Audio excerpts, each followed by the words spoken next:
Good morning. Welcome to Marty's Fly Bench. This morning it's springtime in the Rockies, and we're all kind of getting our chironomid boxes in shape for the stillwaters around here. This morning I'm tying a mother's midge. This is a pattern that was originated by Greg Sheets, I believe, for Mother's Lake at Sylvandale Ranch here in Loveland.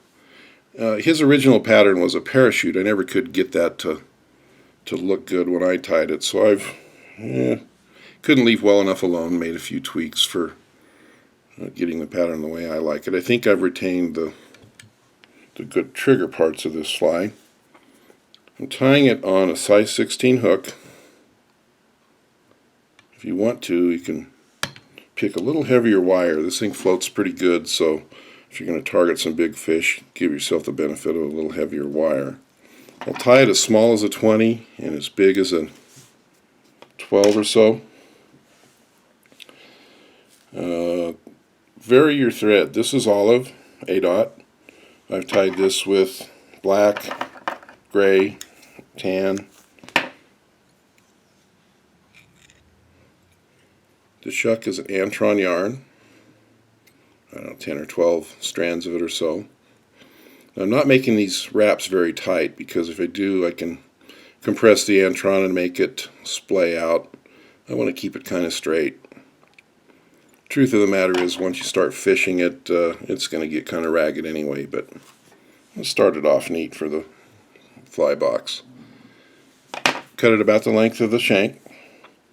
Now, I think the trigger on this one is the foam that you pull over your legs on this pattern. If you've ever watched a midge emerge next to your float tube, or as they float by you in the river, as they squirt out of that shuck, the bundle of wings is pretty bright and pretty distinct.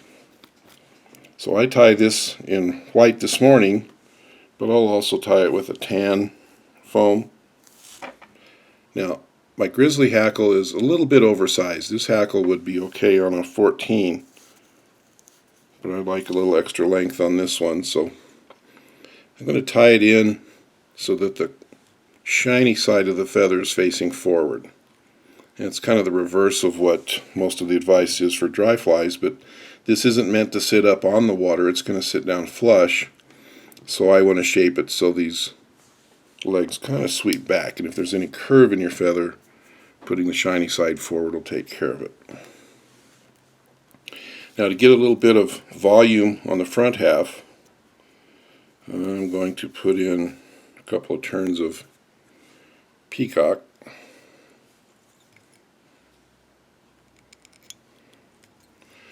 Now, I like to tie it in at the front,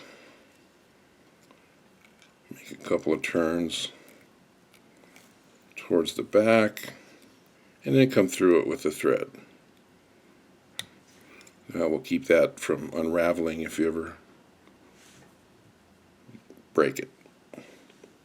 Now I've got quite a bit of space to make these hackle turns, so I'm going to spread them out.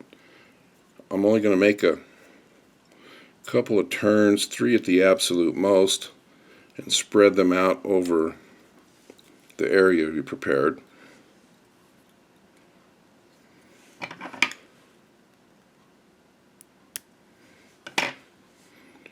If I sweep these back right now, I can minimize the number of strays I end up having to trim. Now, when you pull the foam over, I kind of go gentle, stroke as many of the hackle fibers back as I can, and resist the temptation to stretch the foam. You know, it's got some bubbles in there for buoyancy, and there's no need to compress them. Keep all the buoyancy you can in this foam.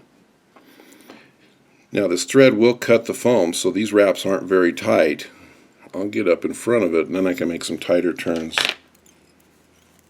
right down on the wire as I tie my security wraps and a whip finish.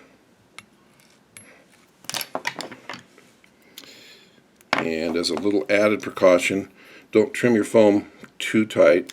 Leave a little nub out the front. That'll keep it from squirming under the wraps. A little bit of maintenance work to pick up with strays. Now I'm going to invert this and kind of stroke as many of the fibers I can out into the plane, because I'm going to trim it on the bottom so this thing will ride flush. That's not too bad.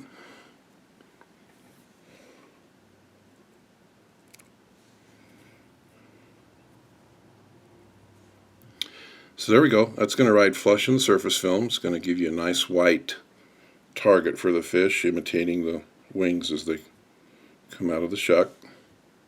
There's your mother's midge.